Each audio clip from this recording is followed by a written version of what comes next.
ஐயா, தமிழ் பண்பாட்டுல மிகச் சிறந்த பண்பாடு எது தெரியுங்களா? விருந்தோம்பல் ஐயா. யாராவது உறம்புறீங்க நம்ம வீட்டுக்கு வந்தாங்கன்னு சொன்னா வாச கதவை திறந்து வச்சுட்டு வாங்கன்னு கையெடுத்து கும்பிடுற பண்பாடு எங்க பண்பாடு ஐயா. அந்த பண்பாட்டுல பாருங்க, இன்முகத்தோட உபசரிப்புதான் விருந்தோம்பல். சங்க இலக்கியத்துல சொல்லி இருப்பாங்க பாருங்க, முதல் நாள் காலையில் வாளை விற்றும் மறுநாள் காலையில் யாழை விற்றும் வந்த விருந்தினருக்கு உபசரித்த விருந்தோம்பல் சார்ந்ததாயா எங்க பண்பாடு. விருந்தாளு வந்தா முகஞ்சொலிக்கிறது பண்பாடு இல்ல. அவனே ஏழை, முதல் நாள் வாளை விற்றானா, அதுதான் அவனுக்கு தொழில் வீரம். மறுநாள் என்ன பண்ணா, யாழை விற்றான். யாழ் தெரியுமா? வீணை. ஏன்னா வித்தும் இடல் வேண்டுங்கொள்ளோ விருந்தோம்பி மிச்சின் விசைவான் புலம் அப்படிம்பார் திருவள்ளுவர். வந்த விருந்தினரை பாதுகாத்து வரவேண்டிய விருந்தினருக்காக வாசல்லே காவல் காத்து நிற்கிறாரே, அவன் வீட்டில் விதை போட்டு விளைய வேண்டும் என்பது அவசியமில்லை, தானே விளையும் என்று சொன்னார் என்றால் அந்த பண்பாடு நம்முடைய விருந்தோம்பல். ஐயா, கைவீசி நடந்தா காத்துக்கு கூட வலிக்குன்னு கை கட்டி நடந்த ராமலிங்க அடிகள் பிறந்த ஊர்தாயா என்னோட பண்பாடு. ஐயா, அங்க வந்து ஒரு மனித நியாயத்தை சொல்றாங்க அப்படின்னா அது என் தமிழ் பண்பாடு ஐயா.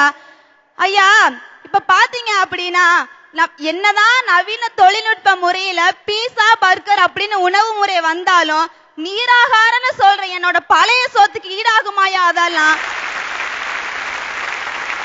இந்திய நாட்டுக்கு ஒரு மெயில் வருதுயா, ஒரு பையனுக்கு. என்னடா அமெரிக்காக்காரன் நமக்கு மெயில் அனுப்பி இருக்கானே, அது என்னன்னு நாமளும் பாப்போம். அவன் பாக்குறான் பாருங்க, அதுல போட்டிருக்கான் பாருங்க ஐயா அமெரிக்காக்காரன், ஹவு டு மேக் பழைய சோறு. எப்படி ஐயா? ஹவு டு மேக் பழைய சோறு. அட முட்டா பையனே, அது பழைய சோறு பெருசா ஒண்ணும் இல்லடா. முதல் நாள் காலையில சோத்த ஆக்கு, அத மறுநாள் காலையில தண்ணி ஊத்தி வை, அதுதான் எங்க பழைய சோறு அப்படின்னு. அந்த பழைய சோத்தை அவன் சும்மா கேட்கலையா, அதுல ஆராய்ச்சி பண்றான் பாருங்க.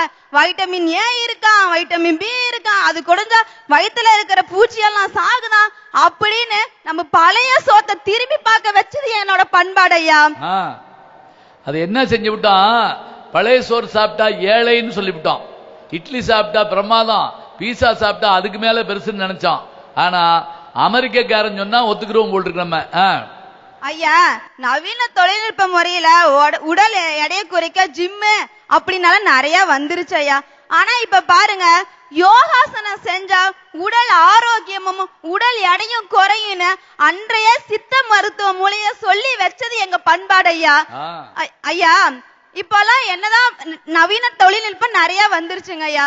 முன்னையெல்லாம் பள்ளி விடுமுறை நாட்கள் எப்படி இருந்துச்சு தெரியுங்களா? ஒரு மரத்துக்கு அடியில பறவைகள் ஆக்கிரமிச்ச அந்த இடத்த சின்ன சிறுவர்கள் ஆக்கிரமிச்சுட்டு அங்க எல்லாம் ஒற்றுமையா சேர்ந்து விளையாடின காலம் தான் அது. ஆனா இன்றைய காலத்துல எப்படி இருக்கு தெரியுங்களா?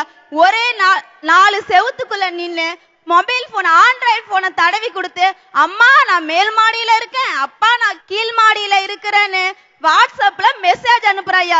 இங்க பாருங்க, எங்க பண்பாடு குறைஞ்சிருச்சு ஐயா. முன்னையெல்லாம் விருந்தினர் நம்ம முன்னெல்லாம் வீட்டுல வந்து தின்ன வச்சு கட்டுவாங்களாயா.